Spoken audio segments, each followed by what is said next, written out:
No, we're not ready. The planner hasn't zoomed, but at 6 o'clock, whether she zoomed or not, the meeting starts. Countdown.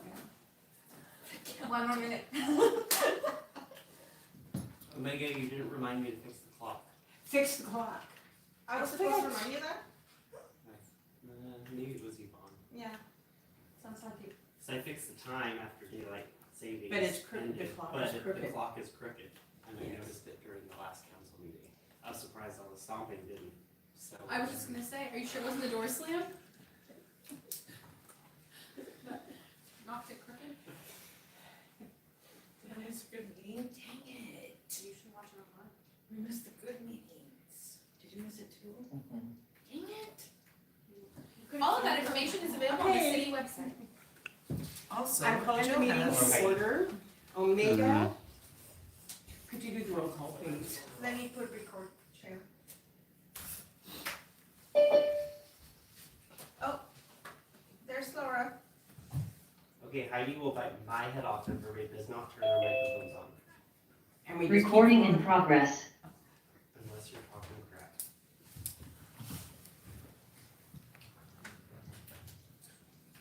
Necas, Here. Nuorala, Here. Amundsen. Here.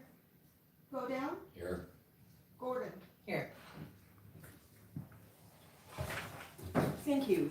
Would you join me in the salute to the flag?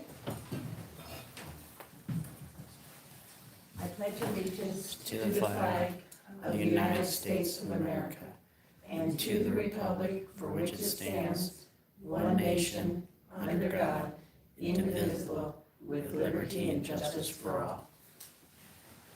Do we have any additions or deletions to the agenda? Okay. Just one thing. What? We're putting a planning commission members list to be talked about in item E, E. Yes. planning commission list.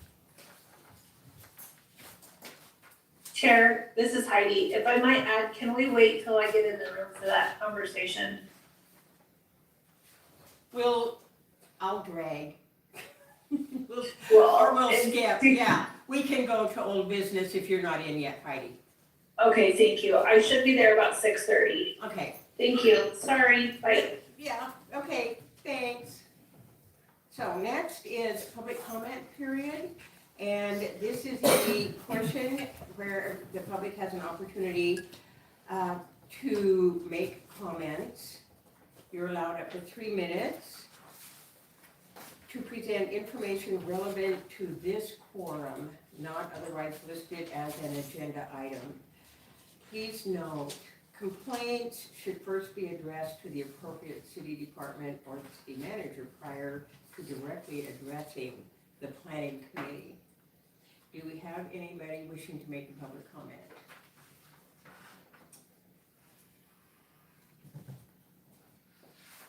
Item D on the agenda, the planning commission meetings for October 9. Do I hear a motion to approve them? I make a motion that we adopt the minutes from the October 9th meeting. A second? Second. All in favor? Aye. Aye. Aye. We'll skip the work session. We're going to go to old business. That is regarding the ODOT presentation to be announced.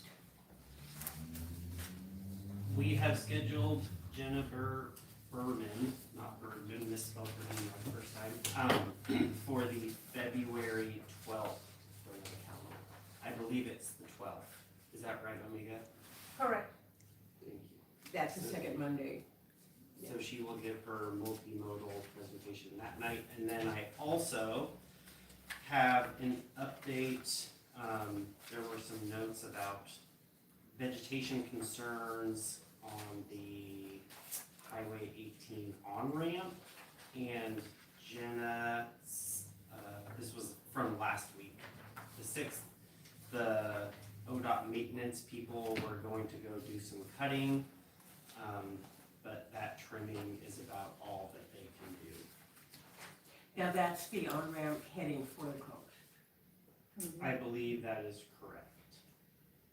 Yeah, that's a very short on-ramp, but But other than trimming. there's Chair. not- Sorry, that's exit 33, the one that's closest to the prison, and when you're going to McMinnville, so northbound. Where oh, so someone it's did that going garden. towards McMinnville, yeah, that is also. Yes, Very short.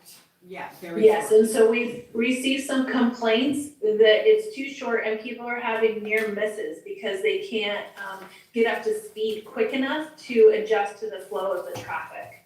Either that or And slam so- your brakes on. Yeah, well, so what ODOT did at this time was they're able to just trim all the brush, and they are hopefully gonna have the maintenance crew to keep it trimmed back now more frequently, so that's the goal. The other thing about Jenna's presentation is that we're also gonna be inviting the Park and Recreation Committee members, because they're interested in talking about and trying to include some of, like, the greenway conversation that she's gonna have. So it'll be a big party. Leslie will have to make cookies then too. So I'm thinking of that. I'm confused. I've never had a problem. I mean, it's very short. I've never had I can see the cars at the top of the hill coming. My heart tells me someone's there. It Yeah, yells at me. but you know, that you can see the vehicles coming. Mm-hmm. And you can look back, Yeah. you can see them. There's I- also a double line. Yeah, I myself have had near misses there, and I know other people have called and approached me about it. I almost got into a wreck with a RV. I don't know if we're talking about the same place. You can't really see. So if you're coming over are you guys talking about that you have to start looking when you're coming on the overpass? The bridge there before No. you come down? no, it's Coming when down. when I'm entering the highway, that's right by Evergreen. What's Evergreen? I mean, not Evergreen, that's the cemetery. Yes, yes, That's the one. yes. I can. And if you look at how it's laid out too, there's a curve, there's a set of like a little curve that you have to jog onto it. Right, So that's really not up to the standard, ODOT standard. right. But Yeah, none so of that- the exits are in that area. No, they are not, and one day they're gonna have to put us on some sort of a list at some point, you know, whether it's like 20 or 30 years out, but we do need to make sure that all that infrastructure gets cared for. So that's just a long-term goal, but I'm just glad that they're gonna be more mindful about taking care of the vegetation. Okay, so, let's see, we'll go down to, we've taken care of old business. So we do new business, discussion and next steps, location for request of additional bus stops.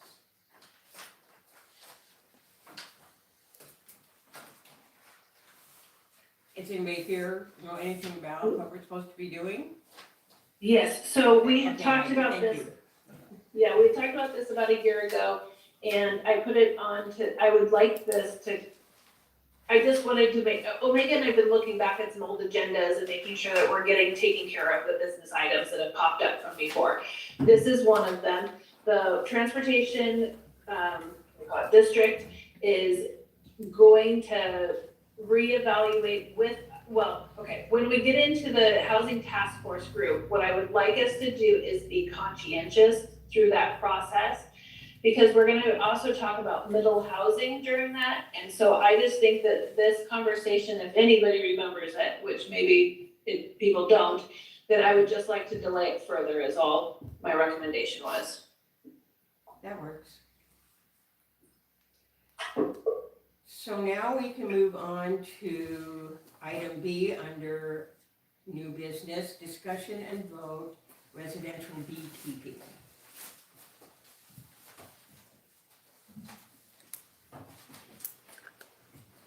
The Sheridan Municipal Code has, they've lumped honeybees under the heading of livestock. And we're being asked if we could make honeybees legal. We had in the packet several ordinances that other cities have implemented that are reasonable, and we also have included in the packet the state recommendation for honeybee keeping and the recommendation for how it should be done. I know that Mary has something she wants to say about this. And you're allergic to honeybee Yes. stings. Yes. And I found that the propaganda that they sent out was a little insulting. Well, I understand that. The one thing that I'm gonna tell on me. My husband and I, for a short time, lived on 50 acres, and he captured 2 swarms. And when we moved back to town, he had friends, they had supers. When we moved back to town, we brought our bees with us. And I remember hauling the bees out of the travel wall that we had, and my arms were totally covered, and not a single sting. We had the bees for about 2 years, and then the bee mite took care, they were gone. But the neighbors were so excited about the amount of fruit that we had on the trees, the flowers that bloomed, and the amount of vegetables that were, how much better it was. And they missed our bees, so did I. There's nothing more relaxing than sitting in front of a hive, and you can go into a meditation process, watching the bees working. Nobody in the 2 years we had them got stung. And taking them out of the travel when we were hauling them out and my arms being covered, I did not get stung.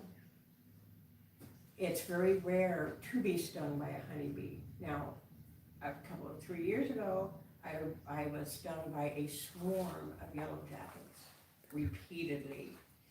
Very uncomfortable. It's happened to me twice. But they didn't need to call Lifeline, did they? No, So there's a big difference there. right. But we have no control over whether or not honeybees are gonna be in town or not, because they fly for long distances.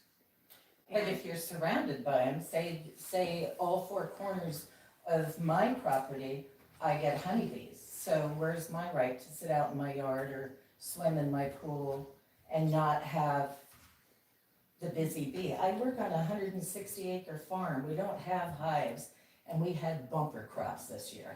Well, I am inclined to approve honeybees, but there need to be, first of all, I believe that we need to do like one of the cities, well, the state said that you can require permits. You need to be permitted, you need to be inspected.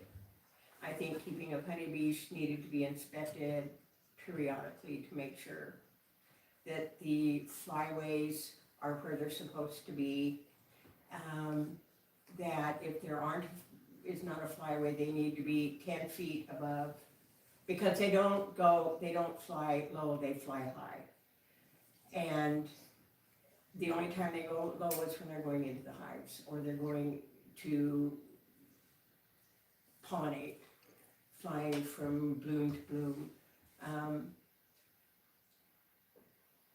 It could be,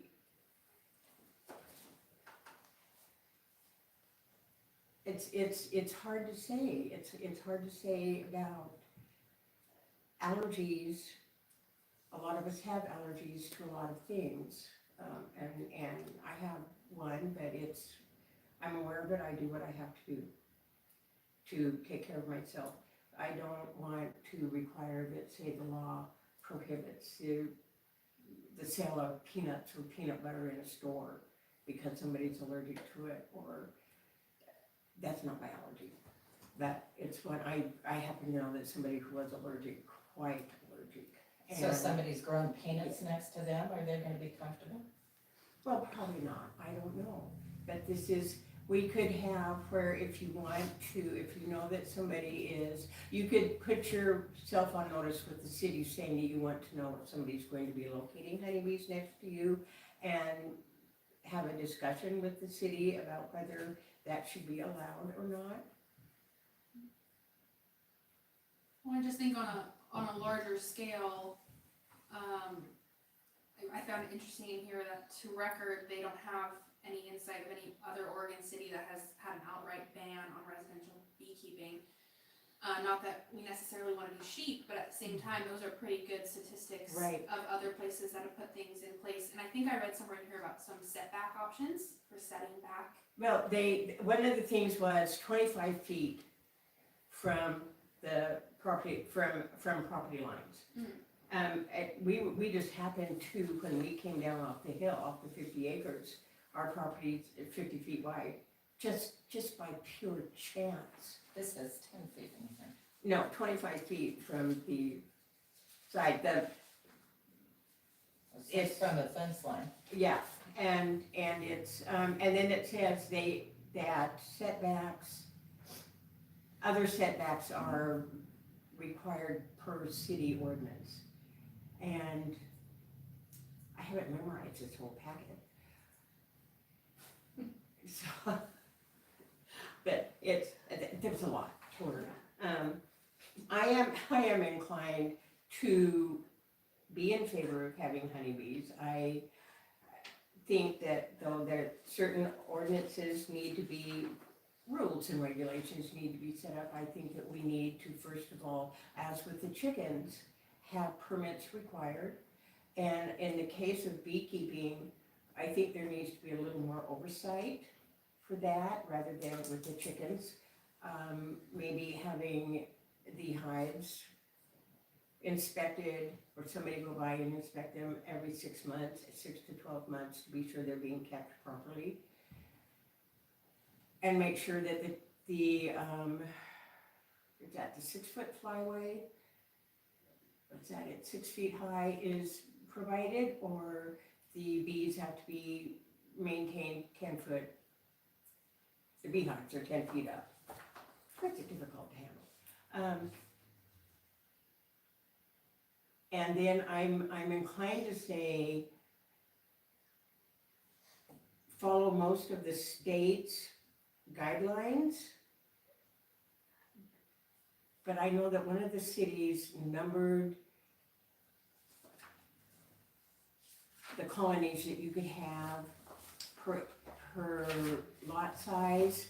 So 1 or 2 colonies for 5,000 square feet, an extra colony for like 7,250 square feet, with a limit of 5 colonies in total.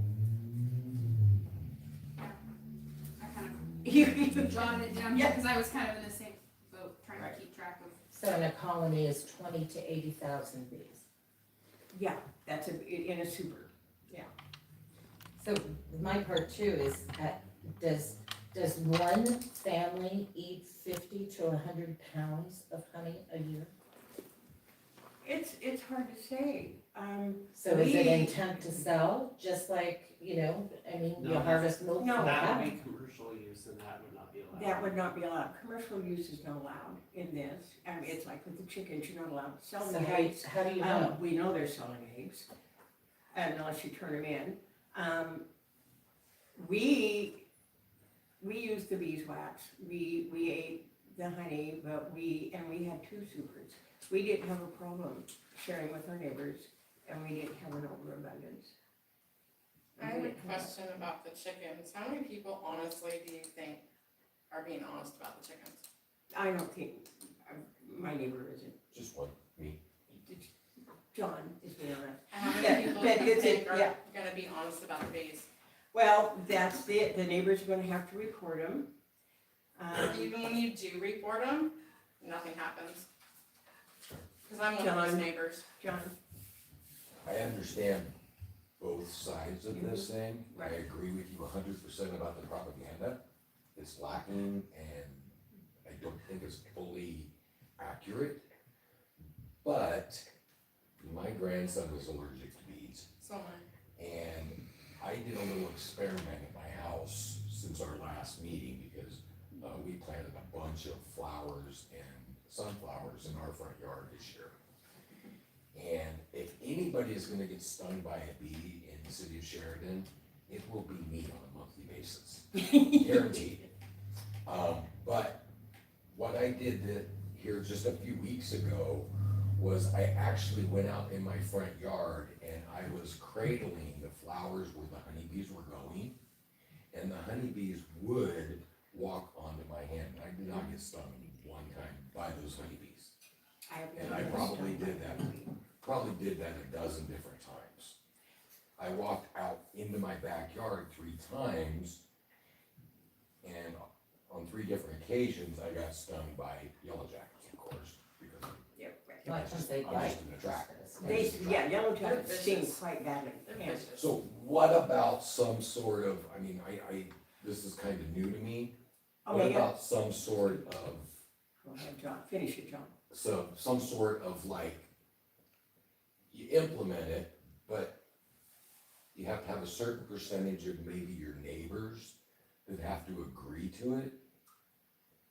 Or your immediate, yes, that is, I think that's That's not a reasonable. In order to get a permit, you have Right. to have 50 or 75% of your neighbors, surrounding neighbors.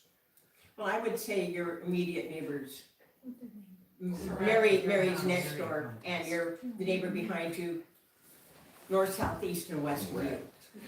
She's raised. Yeah, okay, Omega, Heidi wants to speak. okay, Heidi? Heidi? Yes, sorry, just a second. Okay. I just have some concerns around the city, being able to do inspections every 6 months. We have, yes, we do not, I know for a fact that not everybody in town with the chickens are reporting that they have chickens. The ones that have gone through the process, we've had only one, but it's been very rough and they are headed to court over it. So we have not had, we've had pretty mixed results with the city doing inspections and getting all of them, what I would say, registered or whatever. So I don't know that the chicken permit process is a real success for the city. That's too bad. That's, we opened a can of worms with that one, didn't we? Yeah, I think the main problem is that people are not getting their permits. It is because, And when people are also not reporting it, the neighbors, so maybe neighbors don't really care, or maybe neighbors don't want to rat out their neighbors, but when there are problems, we know about it. right, and, McKenna, go ahead. Oh, I was just gonna say, I was kind of gonna open another part of the conversation in the sense that, correct me if I'm wrong, it sounds like you have a little bit more knowledge, but if there's bad beekeepers, like let's say they have too many or they're not taking care of them, aren't they a somewhat delicate creature? They're gonna die off. So we're really probably talking about, I guess what I'm saying is I think bees are harder to keep alive than chickens. So are we talking about more careful? Won't they move? Yeah. Bees can swarm and move. I'm sorry, I know, yes, you were gonna take a class on beekeeping? And the Beekeepers Association comes out for the first 2 years that you have bees registered with them to inspect the hives and teach you about sicknesses and other things that they can inhabit a hive. So it's an educational process. It's not just you're out there grabbing up swarms and sticking them in boxes. Right, It's an educational process. it's something, we just captured swarms and put them in, and we had no problems. But if there was a swarm in the city limits that needed to be moved away from somebody that had problems with them, A beekeeper could do that. a beekeeper could remove them from a place that was not so good and move it to a better place. That's a good point. So, I haven't read a lot about them, but what about mason bees? They don't sting. Mason And they bees, pollinate. yeah, mason bees bite, and I've had, my problem with mason bees is they look like flies, except they move slower in the house. And I've had mason bees come in my house when I've had my doors open. They bite. But I haven't even had a mason bee bother me when I've removed them from the house. I'll kill a fly, I won't kill a mason bee. I haven't seen a lot of mason bees this year. And that they also are not legal to keep, and I know that some time ago, and we didn't know this, my neighbor told my husband how to do mason bees, drilling holes in a 2x4 and hanging it. Well, so how about this? That like this woman is doing, she's getting the proper education and going through the state. So maybe that could be, if you want a permit, you're gonna have to go to class to figure out How to keep the bees. how to keep the bees. That's a good, and I was gonna suggest that, that's a good idea, Mary. I think we could require that as part of the permitting process. I'm still not for it. Well, it may be, but, you know, we know that the permitting process is kind of not a real successful thing here. We've seen it with the chickens, and that's one reason why I didn't wanna have chickens. And, Me neither. yeah, and so I am not as troubled by bees, but I'm not allergic to bees. Right. But I've never been stung by a honeybee. I was stung, when I picked up a bumblebee when I was a kid, And I did not aggravate it. and so, I think it's all about that part of it. I think it's all about informing people. right, Because like I told Heidi and, I don't know if Heidi's here, but when I got my chicken permit, I was here and had chickens for over a year before you, before I even knew. That's, There was a I was permit. gonna say That that, you need right, a Jen? permit. right, Yeah. and this is the thing with, when we permitted, when council said, okay, we're going to allow chickens, and here are the rules and regs to do so, a lot of people heard, we're allowed to have chickens. Mm-hmm. They got all excited and got chickens. I didn't see a great deal of information out there saying you need to get a permit.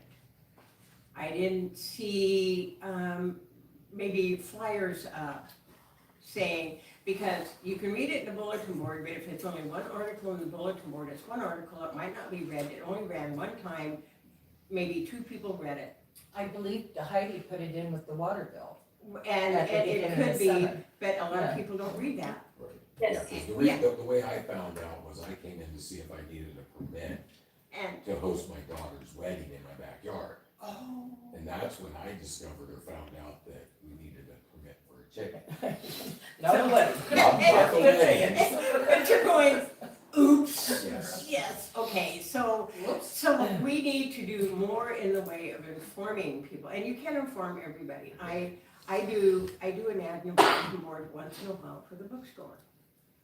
Not a lot of people see it. I have a Facebook page, I post on my Facebook page. I think more people see the Main Street Books Facebook page than they read the bulletin board. If you have Facebook.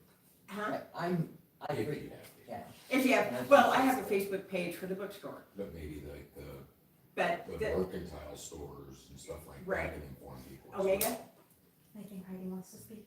Heidi, What's your handle? She got it all like 2 seconds ago. I'll be right there. okay. I'll be right there. Okay, so I think, Mary, you have a good point, and I was thinking about this when I was reading this, and I was thinking about what the comment you'd made when we were talking out. And I thought that perhaps we should require, when you want to get a permit for bees, that you take that class. Thank you, very much, and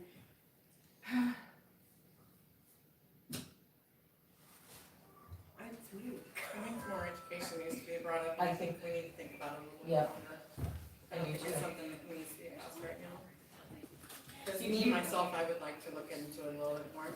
Well, you can, Okay, Heidi, Because hey. we have to make the decision, now it's gonna be no. Well, do you want to put this off and say, let's Yeah. put this, to have a discussion in December? For Yeah, our December meeting? yeah. Can I, 'Cause are we I'm- allowed to ask her questions from the audience? Sure, go ahead and ask her because she's here. Sorry, I don't know if that's allowed. Just out of I- curiosity, does that class in education, how often is it held? Is it? Once a year. It's Okay. held once a year and time's ticking. That's why Right. he had asked for a stay, so that I could take the class, get the equipment, and possibly be ready for those classes. And also out of curiosity, what's the startup cost look like for? About $145, I believe, was the class price, but please, I'm not sure on that. Sure, sure. And it's in Salem, I know that much, and I'm not sure what else to add to that. Okay. But that's, thank you, that's Yeah. information we probably could be using. So if we table this discussion and move it to the December meeting, is that suitable for everybody? Heidi? Yes, but as you're thinking about it at home, which I think is a really good idea to think about and talk about with your neighbors, I'd really like you to consider a way that the city does not have to be the one that is doing the permits or the education.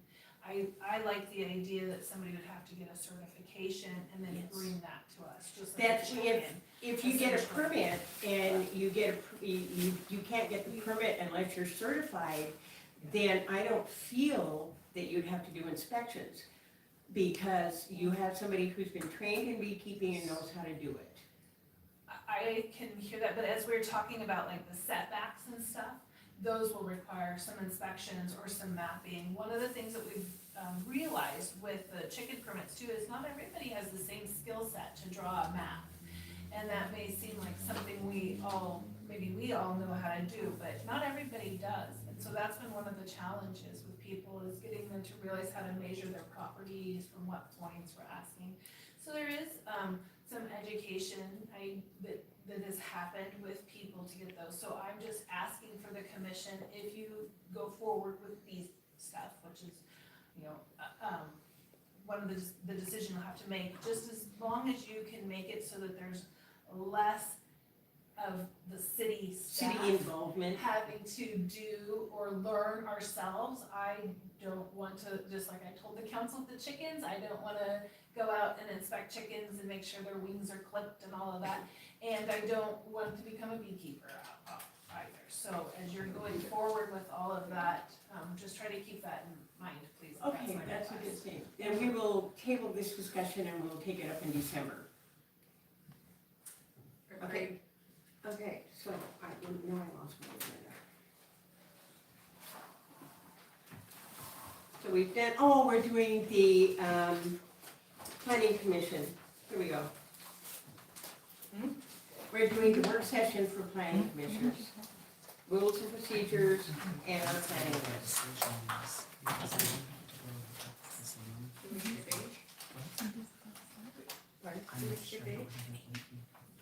No, we're going back up E. to I'm not E, sure, I because don't we have that skipped E. information with me. I What's just it called? didn't- It's a Beekeepers Association, and it would be classes and registration. What page are we on? Page 30. Oh, wait, I'm on the wrong page. Yeah, we're not on that one. I think we're on just like page 4. But after the minute. So we are doing, Page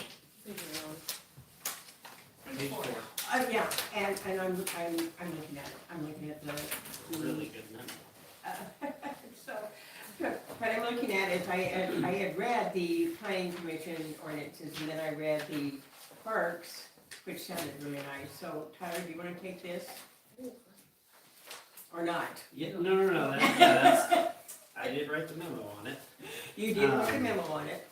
So, yeah, I think it was earlier this year or last year, can't remember.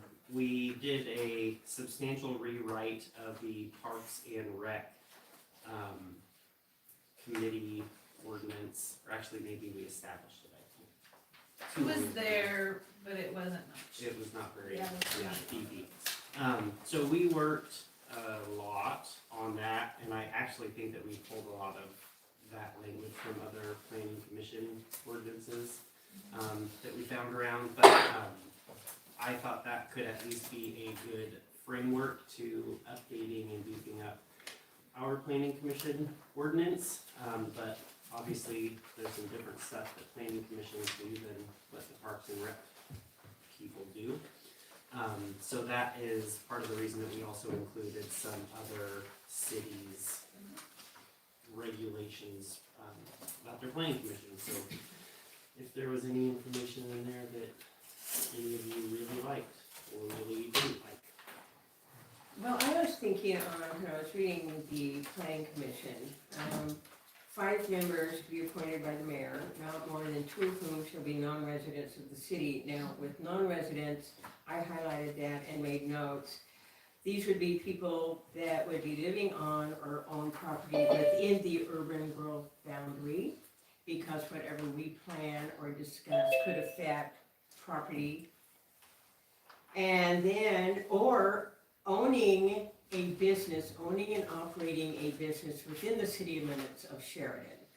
I think that should be included for the two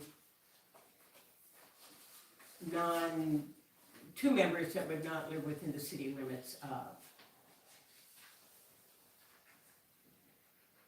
So yeah, you want all of the members to have a connection to Sheridan.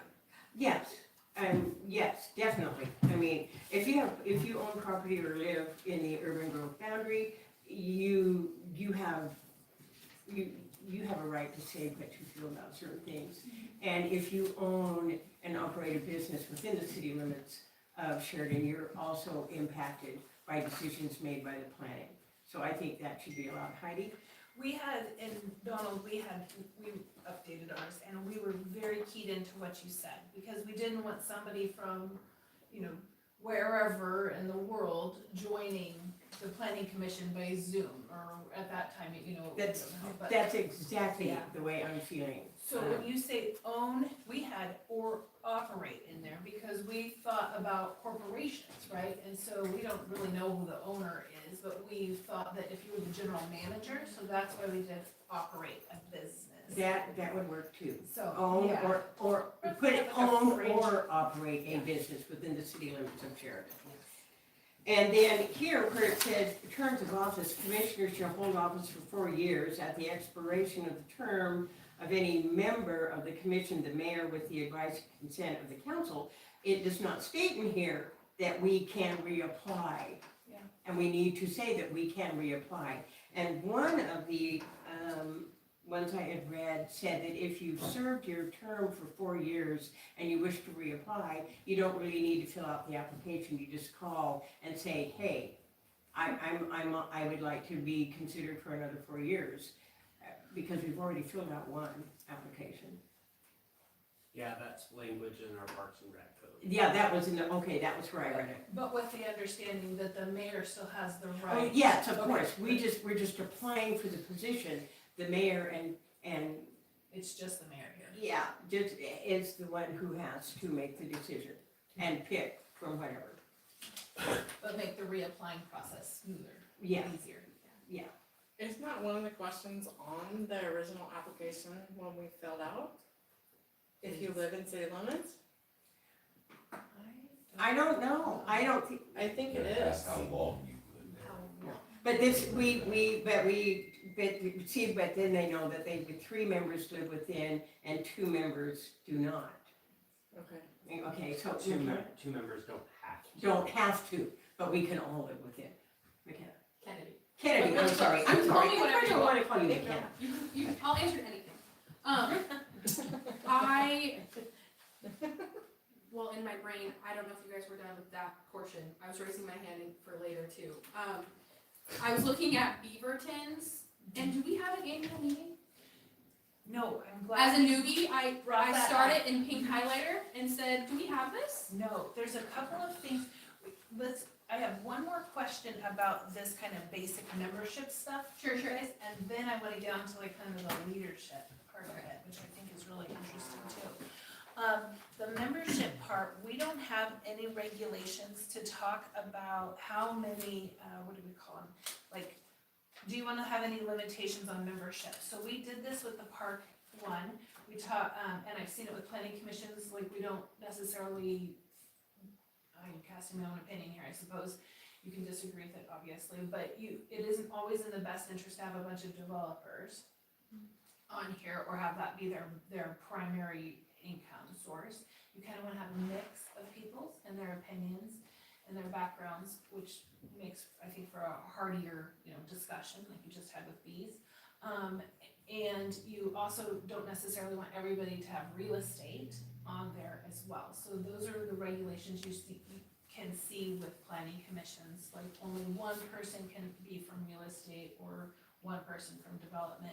We did some of that with the park and rec, but it goes right down into service clubs, because we didn't necessarily, when I say we, I mean everybody, by the way, but there was a discussion that not one service club, we didn't want them to like kind of take over, the park and recreation, not that anybody would do that, but we just wanted to be sure to create a strong mix.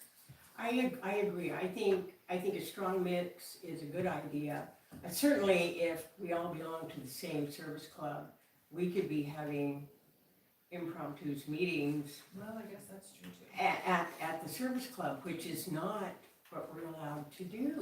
Correct. And, you cannot be talking to other members outside of the meeting, more than 3, without it becoming a meeting, and that's not allowed.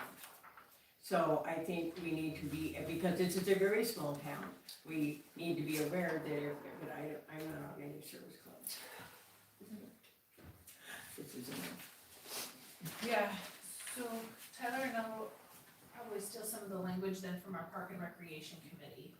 that would be, yes. I kind of like the Park and Rec thing, a lot of it didn't apply.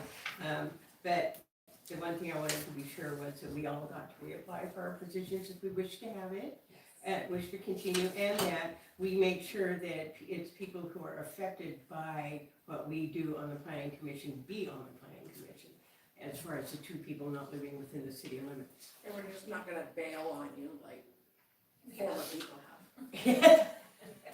I had to get that pun in there, sorry, had to. So, under the chairperson and the vice chairperson, I had a conversation with Tyler earlier, I guess it was yesterday. Yeah, oh no, huh? It was yesterday. I know, It was we like did. a long time ago. Yeah, I was gonna correct you. I know, okay, so the conversation was one of these, I don't remember which city, has it so that the chair and the vice chair are elected in December. And that would be so that a newbie coming aboard isn't elected. So that means that you would want to secure that the person that is voted as your chair or your vice chair is somebody you are comfortable with as you're leaving and has had some experience. Has had some, and I agree that that's, So I think, is a that- good idea. Just got it. Huh? I just got this spot. Well, but you will, you will probably No get it cookies second for time. you. No! But you, I know where you live. but also, the one thing I liked about doing it in December is if you are fairly new to it, being chair, Mhm. you can ask questions. You can go and talk to the city manager and talk to the city attorney and say, no, don't you shake your head. And be a little more comfortable when you take over the meetings in January. Yeah, that's one of the things Omega? I thought you guys should. Omega's on my son.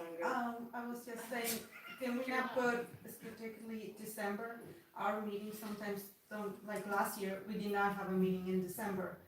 Then we have to do it in Well, January. This forces the December meeting. Well, we are having a meeting this December. This year we are, yeah.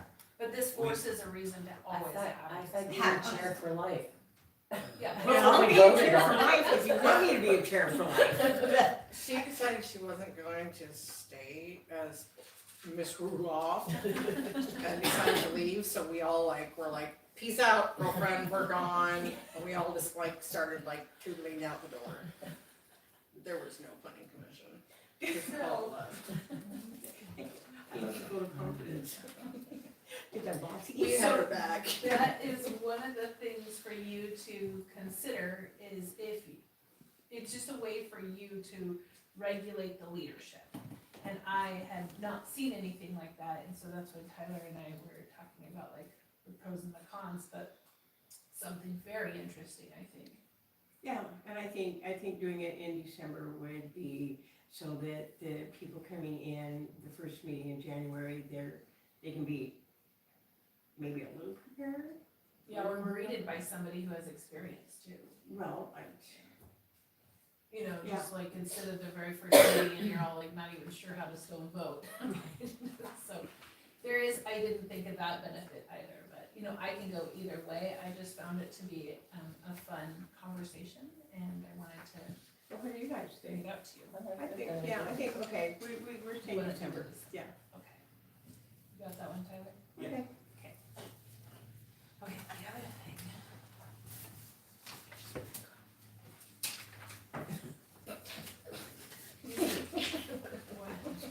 I'll find this again. So are we doing the planning list? Well, no, I think back Oh. to Kennedy's conversation about the annual meeting, if we could flip to the Beaverton. What page does Beaverton start on? Page 20, I think? Yeah, it's, Yeah. page 14. Page 14 of the packet, Page 14. right? Is Beaverton? What's happened to me? Oh, yes, page 14. Annual meeting, section 2.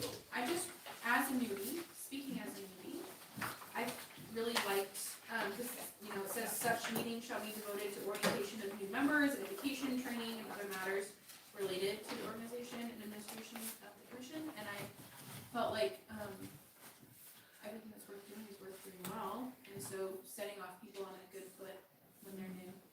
We did have an orientation meeting and with Laura, we did, and we do that normally, we normally do that every year. Yeah. And usually it's at the first meeting of the year, but this year we did it a couple meetings ago, 3 or 4. Because we had, I don't remember. I don't either, but we had new, April this year. yeah, we had new members, but if we did it, we have rotating memberships terms, so if we just did it as a matter of course, every year in January, when the new members would be appointed, just making it a point to have January being our annual orientation meeting. Then it's easy to find when somebody joins in like June on, you know, something happens, and then we know exactly what meeting to point them to listen to. Yeah. Okay, that's, okay. Yeah, I thought that was a good thing too, look, I have that like circles on there, I like that one. And the other part that I thought was interesting in the Beaverton one was page 11, Article 2, Responsibilities of the Commission. I haven't seen this before. I have that start.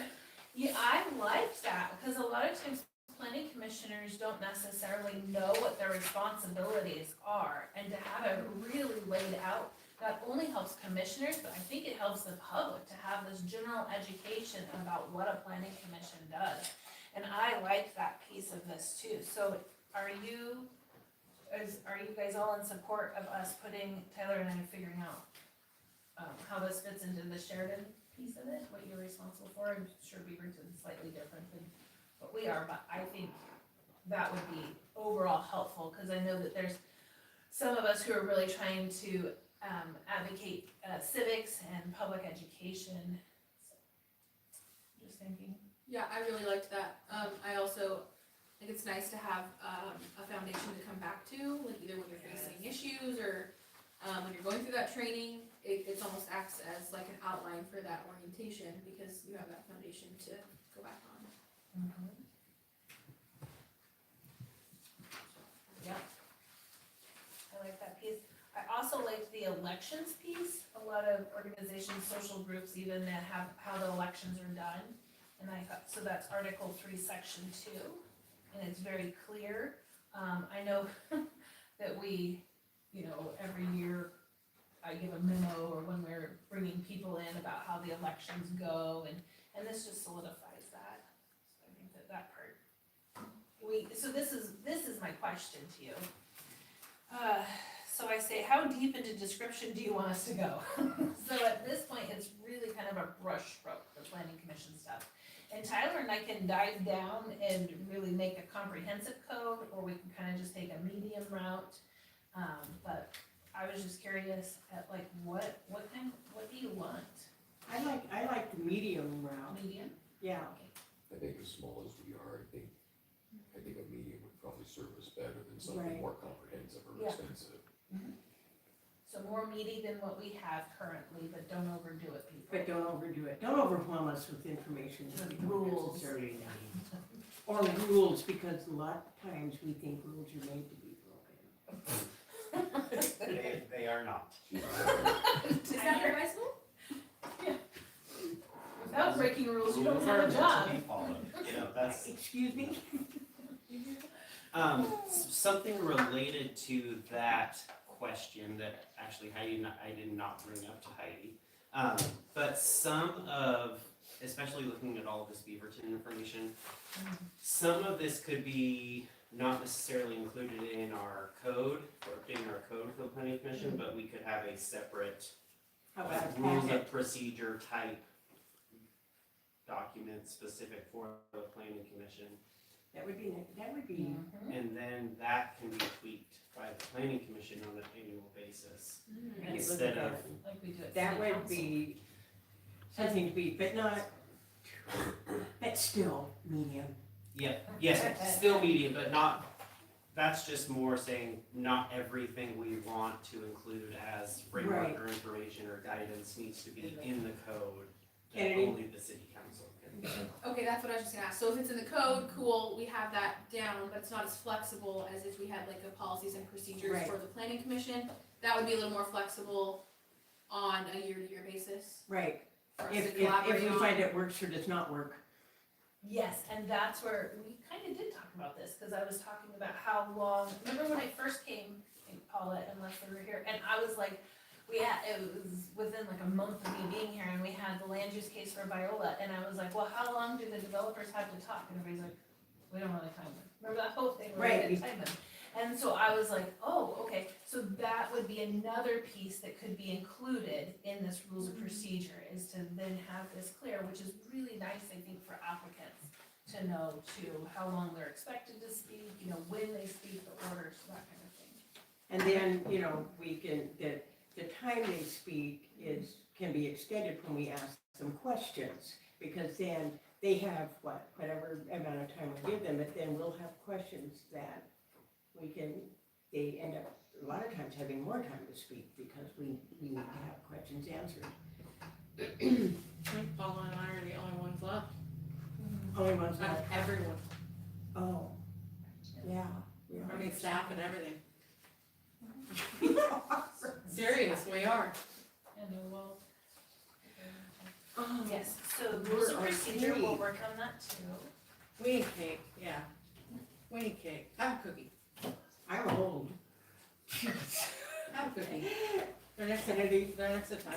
I don't know, I just noted this as interesting. I think from what I was reading is Yam Hill is the only place that has a section in there specifically about how to remove members. Obviously, I hope that it never comes to that, people leave on their own or whatever that looks like, but I just noted it as, is that a nice safety guard to have? That way we're not like, oh no, what do we do? This has gotten bad. Well, there's generally just, if somebody is egregiously misbehaving, We just fall into the current. you're out. Just But by like what guidelines? egregious behavior. It is nice to have rules in the times that are the most stressful to fall back on. So that seems like that would be a very stressful time for anybody to go through. And so having clear rules about how to do that is, in my opinion, always served well for people. You know, city councilors, the only way to remove a city councilor or mayor is by election, and so you are not elected, so that does bring a good question up, and I do not know the answer, how That- people would be removed off the planning That may commission. be council. Would remove, that's a question for Tyler. Yeah, that would be, And that would be something, yeah, that would be, if council appoints, if mayor appoints, Yeah, I cause think the otherwise, council can vote to remove people. yes, I think so.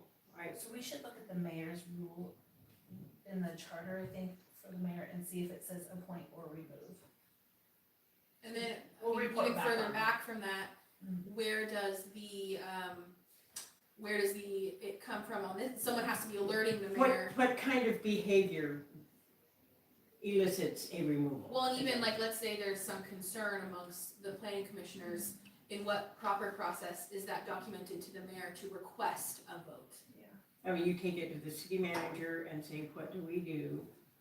Well, I And- mean, this place has a hearing for misconduct, and so that, I think, is a good route, if you have a hearing, and then you vote, and then allow the mayor, that moves that way, right? And so the Right. results of the hearing, say it was to remove, would go to the mayor for his or her, consideration. So that's, okay.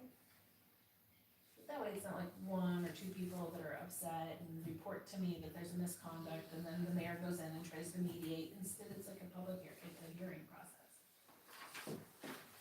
So Tyler, gonna figure that part out, but I am very interested to see what it says in the charter about the appoint, if it also says removal. Do you know, Tyler? I You don't. don't have, I don't I like my idea better. What was it? Follow him with the car. To have a nice conversation about improving their behavior. Yeah. right? Education 101. Like I used to have my children's behinds. I have a board of education at home. Me too. I can bring it in. We don't currently have any attendance requirements for the planning commission, but in our new Parks and Rec code, I did like that. that's something that you would like. I think that's something we could use, and the most important thing is getting a hold of somebody and saying, I'm not gonna be here, and,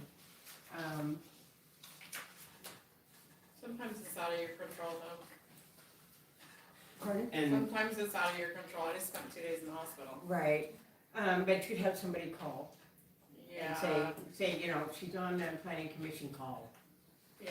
Well, there was differences in there between excused and Yeah. unexcused. Yeah. And we There's still big allow for so differences, many yeah. unexcused. So many Well, you unexcused see on my absences. Facebook, so. Yeah, but so many unexcused absences, and I heard it, yeah. Where did we, that's in our park and recreation one. yeah, on page 8. That just works, I think, pretty well. We've had to enforce it and. Twice. And, I feel like people are given, notification and where they're aware about it. And so if something does happen, like somebody has to go to the hospital, they still have an opportunity for two things. I mean, they still have how many, it's like so many unexcused. It's not just one, it's No, three. three unexcused in a calendar year, I believe. In a rolling 12-month period. In a rolling 12-month period, that's right, Yeah. that was a good thing.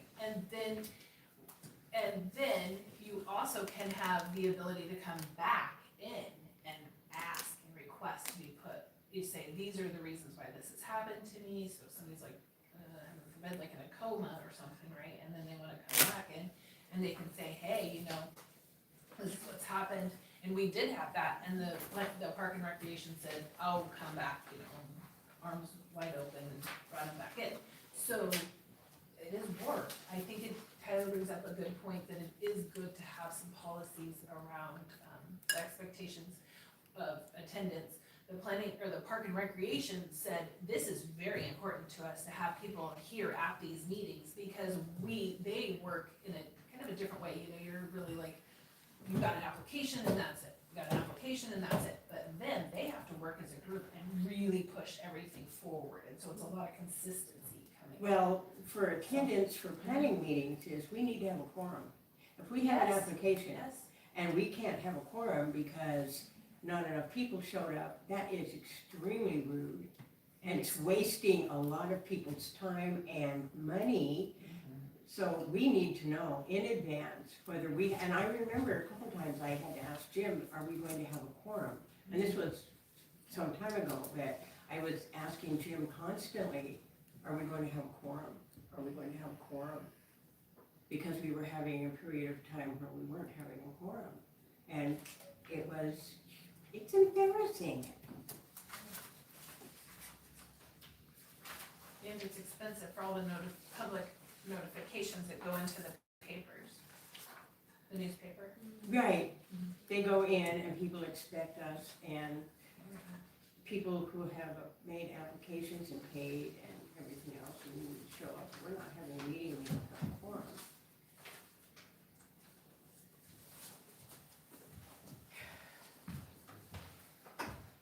Okay, so.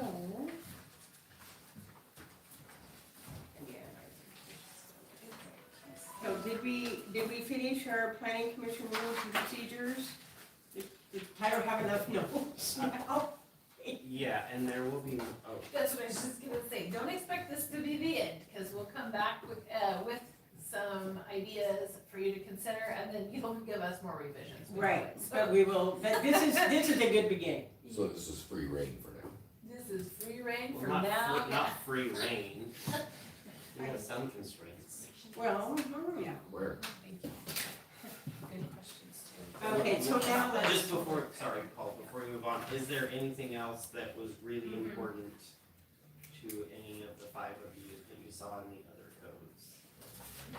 I don't think so. I think we really get some of the things that I found really interesting, yes. So we have, section B of E, the planning list. Heidi? Yes, so thank you for waiting for me. We have this list here and we are not sure how this happened. Does anybody remember that a date that they were assigned for their expiration that is not 2026? We did not have that. We did not have expirations for them? Tell me Omega. Omega did some research here. So, I went back to listen to the meetings, and when we gave you guys, the appointing and the oaths, there was no discussion as to, termination dates. Expiration dates. Okay, so I was just appointed, so I should be, Our thing says 4 years. 4 years, so I would be, but I was just appointed, reappointed. And so, Yeah, so we'd say December 31st of 27?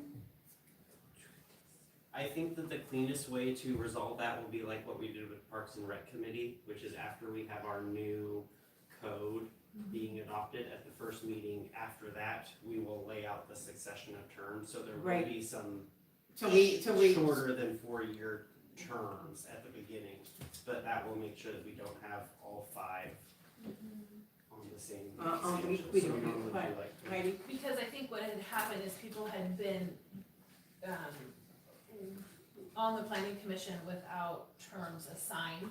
Right, And then this all kind of got caught up and rolled forward. So one of the things that Tyler had thought about too for this was doing, we need to think about how we want people, I'm not saying you guys, I'm just saying like in the future, if we want 2 2s and a 1, you know what I mean? So as people fall off, right, or their expirations roll, do you wanna have 3 people and 2 people go 1 year? Or do you want it to be 2 people, 1 person? Do you see what I'm saying? I'm not explaining this well. Yeah, We 2 could people, actually 2 do 1, people, 1, and 1, 2. What did you say? well, he's saying 1, 2, 1, 2. 1, 1, 1, 1, 2. Was that 1, 5? 1, If there's 4-year terms, right, it would be 1, could be 1, Oh, 1, or it could be 1, that, you're right. 2. Which Well, is One, one is I'm in one. government. 2. Is that 5? Well, it's, yeah. counting is hard. 1, 2. Right, yeah, I'm like. Or the 2, 2, 1, yeah. Okay, so Doesn't we, matter, you need to decide though. So I guess that was one thing that isn't in our current one, then is about, staggering, I made notes on it, but it's deep in here somewhere. About staggering the expiration dates, so that's what you're discussing, is how to Right. stagger our current expiration dates to get Right. us on the right track. because nobody knows for sure now, so I know I was appointed not that long ago, reappointed not that long ago, so I know for sure.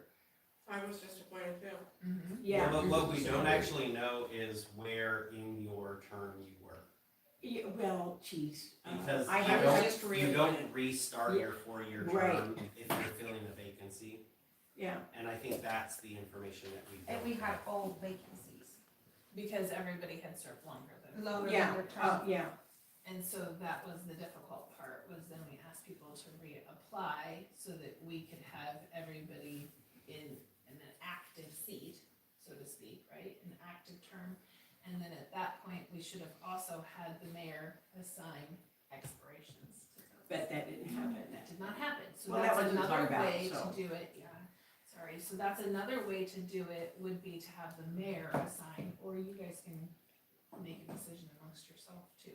And this doesn't have to happen tonight by No. any means, but we will also look for you for guidance about the future, how we want to stagger, that is the right word. If you wanna do, like I said before. Well, then that'll also need to, that's not currently in our code, so then Yeah. that'll also need to be an That addition. did, yeah, to in the our, code. yeah, Well, I and, think we do have. because the budget committee is staggered. Yes, it is, isn't it, it should all be staggered, so you Yeah, it have should all be staggered so that we're not all dumping, medium experience. yeah, so we're not all leaving at the same time and you have a whole new planning commission. Yeah, okay, that makes, okay, so we'll, So that's a Be sticky dealing with thing that that. needs to be worked out. is it in there already? okay, so I think we did, G, we already took care of G, the request for additional bus stops and residential beekeeping is moved to December. H, city manager's report. I'm so glad you're here, Heidi. Yes, well, thank you, I'm happy to We're be also glad you're here. I am happy to be here. So the update for the support on the Maui fire victims, the city council has, a pot of money that's earmarked for, community, what are they called, community development grants or something? Community grants. Community grants, and those are approximate, or not approximate, those are, 4 of them can be awarded, 5 of them, because it's $2,500, 5 of them can be awarded for up to $500 each. Last quarter ended, October meeting, and there was not, there was still some money left in the $2,500 for the quarter, and they then assigned some of that money to other, like, things that were going on, like the trick-or-treat hall of horrors, or whatever it's called at the high school, I'm sure it's not called that. Horrors. Horrors. You said horrors, right? Horrors, yeah, anyways, so all of that stuff got money to support it, the Willamina Trunk or Treat got some money to support that event. So they said, and sadly, the Maui, will need money for quite a while, and so they would like to shift that to a different quarter. They also would like to see that we get excited to try to encourage others to add to that pot of money, so whether it be like the Rotary or Tyler belongs to the Lions Club in McMinnville, why not them? No. So we tried to generate some, revenue around that. So I just wanted to see if anybody wanted to spearhead this effort, and I can give them the really easy 1-sheet paper for the community grants, and you can also fill that out. That's a really good way to put this into that pot of money to get their attention. Mary, would that be something you would like to? I don't know, I wanna know more. Okay, so maybe you and I can talk about it? Yeah. Okay, so I'll talk to Mary about it. And then the next thing, the engineering report slides. So we have 3 giant projects that we've assigned to the city engineers. One of them is Sheridan Road, and one of them is the water master plan update, and another one is the engineering that's required to restore the Hebert Memorial Trust, or the Hebert Memorial Plaza, sorry, not the trust, to restore the plaza, and that does require, so I'll start with that one. That one requires, the footings, 2 of the footings, 1 of the footings, what am I thinking? It's 2, I think it's 2 of the footings There's one footing that is being eroded. eroded right now, but it would be, all of the footings would be replaced so that they would be on top of, I think you and I call it the seawall. I don't think anybody else calls it that. Well, I think originally it was called, it's essentially putting in a seawall. A wall, a concrete wall, Yes. so that the when roof- it floods and flood recedes, it is going around The all seawall. of the footings instead of right through, which is happening right now. There are also several of the footings are not on the Hebert property. So we'll also back those up as part of this whole process.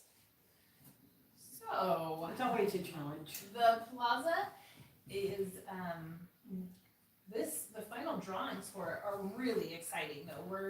It'll allow for people, for ADA access down to the river. It'll allow for, path off the back of the plaza so that people can get up and down both directions. It will allow for a pathway that's underneath going to the bridge, under the bridge that connects both of those. So the city owns the Chester Moore Park, Moore, yeah, that's it. What? That's the one that we have a lease. the Rotary Park. Oh, yeah, so the city technically does not own it, but it's like 100-year lease or something, but that's a city park, and so it will connect the Chestermore.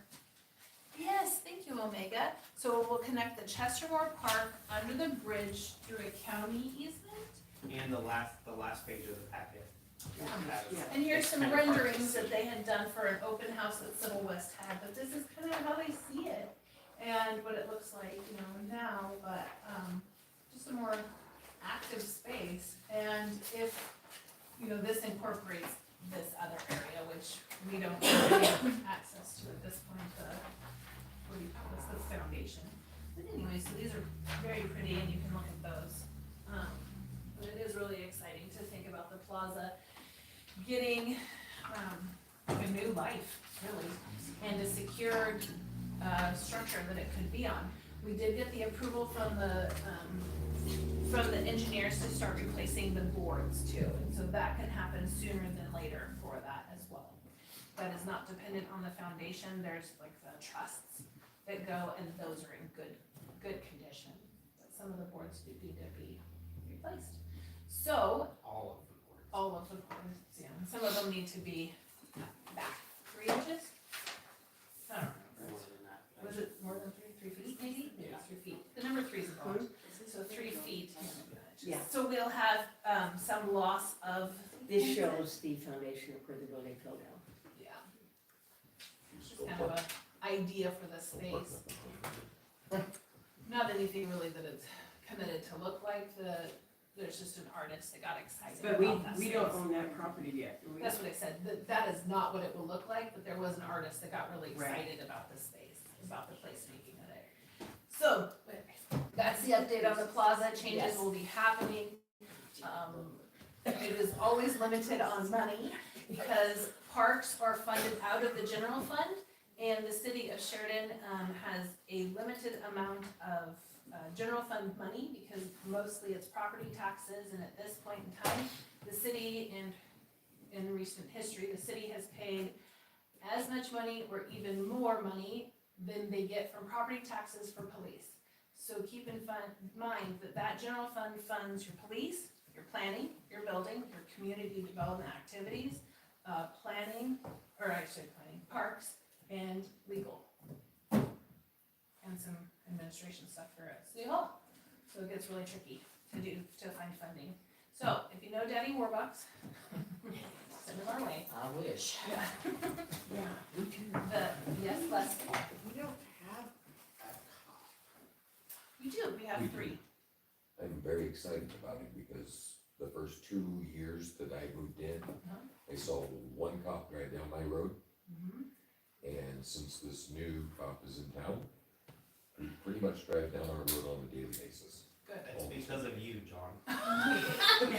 Yeah, no, So possible. Leslie, if you haven't Count seen those him in your chickens. rounds, we can direct them that way too. But there are 3 that are on shift throughout the 7-day work period.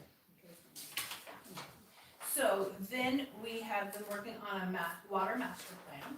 And the water master plan is scheduled to be for city council discussion, I think in February.